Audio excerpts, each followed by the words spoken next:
Hi guys, welcome to my channel KP Financial and Strategy Review. Myself Praveen Kumar. In today's video, I will be discussing some of the important components of an audit, but with a different strategy, so that it can be easily understood and effectively implemented wherever it is applicable to you.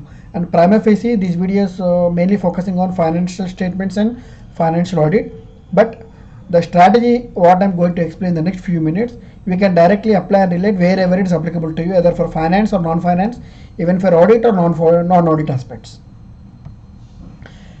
As you can see, it's clearly explained, which is a self-explanatory. I have given top 10 strategy checks. In this top 10, first top 5 stands for 5W. I will explain what is this 5W. 5W stands for what to do, when to do, who has to do this, and why they have to do this, and where they have to do this, and finally how they have to do this. Just I want to give you one clarity here. Fortunately or unfortunately, during our academic studies and as well as while executing roles and responsibilities in the corporate career entity nowadays, most of us are focusing on who has to do this and whose responsibility is this, whose authority is this, whose duty is this, who is liable for this, what and how to do this and when to do this. Most of us are focusing on the concept of who has to do this and how they have to do this and how to do this, or how to process this, or how to record this, or how to summarize this, or how to analyze this, and how to record this, or how to report this, and who has to record this, and who has to report this. So if you see entire process, most of us are focusing on the concept of who and how, and sometimes focusing on what and when also. But what I feel is, rather than all these concepts, the first and foremost concept that comes to in the mind is why we have to do this. Why an investor has to invest in this company, why you have to invest in that particular project, why you have to do this process, why, what is the objective of this, what is the reason of this. If you do this, the concept of why question, I'll always apply why we need to record this, why we need to report this, why we need to summarize this, why we need to analyze this, why we need to invest this, why we need to process this, why we need to reply to these emails, why we need to drop a mail, why we need to respond, why we need to react, why, always why. Ask the question of why. Once you ask the question of why, then you will get the clarity of the particular issue, and as well as how to proceed, you will get the clarity. Always you have the question of why and get a clarity what is that why, and thereafter what to do, when to do, and where to do, and how to do, who will do, that is not a big deal. That is just like a cakewalk. The main crux of the subject will be why.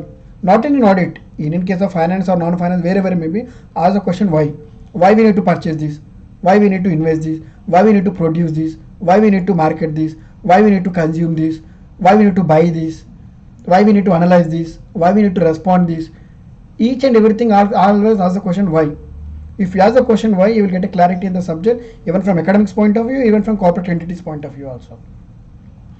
And next is, if you see from audit point of view, what is nothing, or what is audit is nothing but, audit is an examination of financial statements and books of accounts. When it has to be done after closing the books of accounts on 31st December or 31st March, or as the case may be. Who, as an independent auditor, external third party. Sometimes internal auditor also can happen, but prima facie focusing from external audit here. Why? It is not just because they have a time.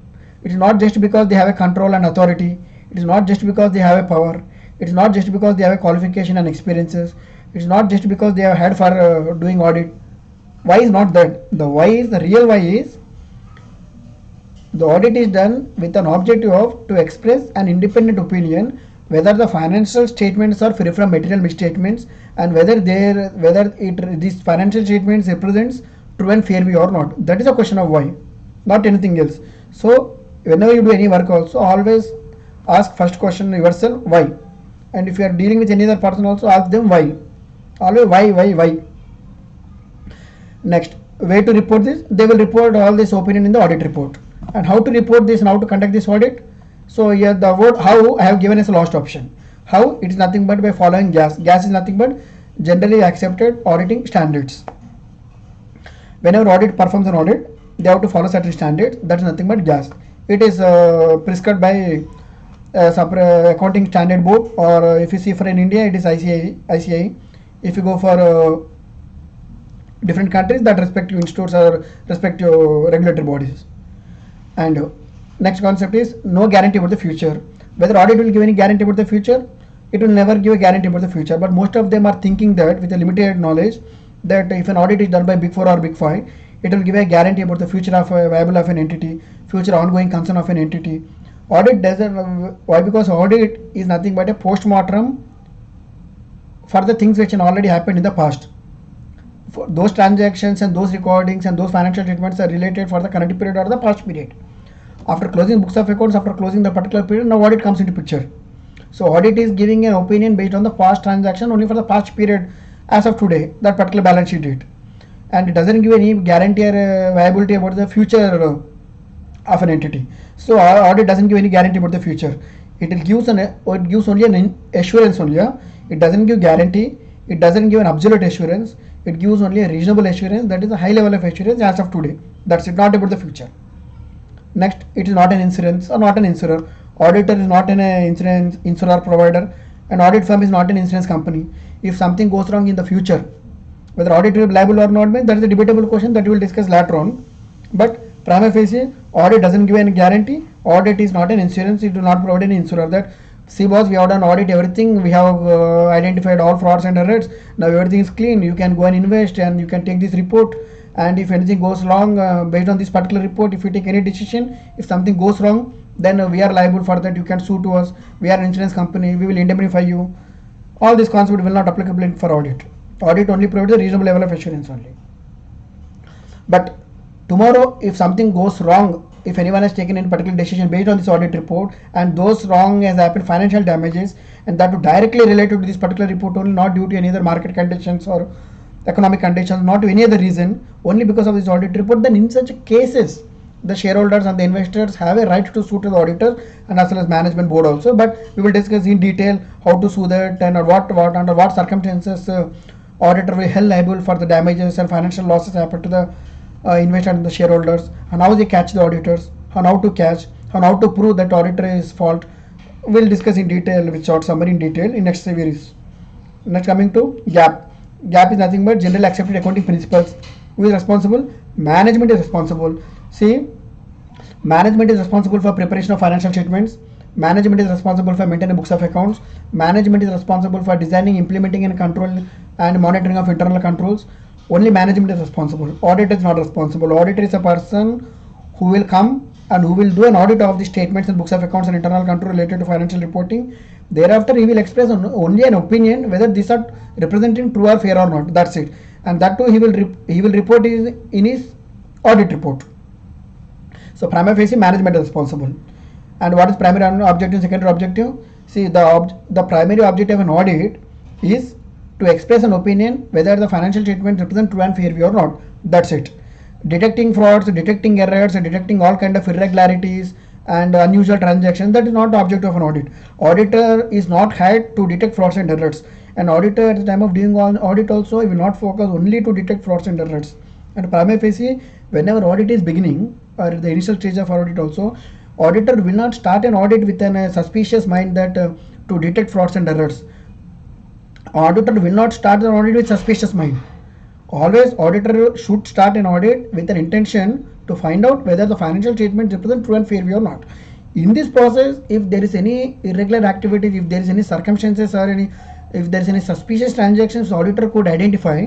In such cases, he will go into further investigation of that and get a clarity of that particular item. But objective of audit is not to detect frauds and errors, and management should not expect that all frauds and errors will be detected. And first of all, management itself will be part of behind the occurrence of the frauds and errors. So management knows, and the person who has done these frauds and errors, they knows. And furthermore, if that particular frauds and errors has been made clearly window dressed, and 2-3 people or 2-3 group of people are already colluded and done very clearly, so detecting will be very, very difficult to the auditor, and auditor will not be responsible for that.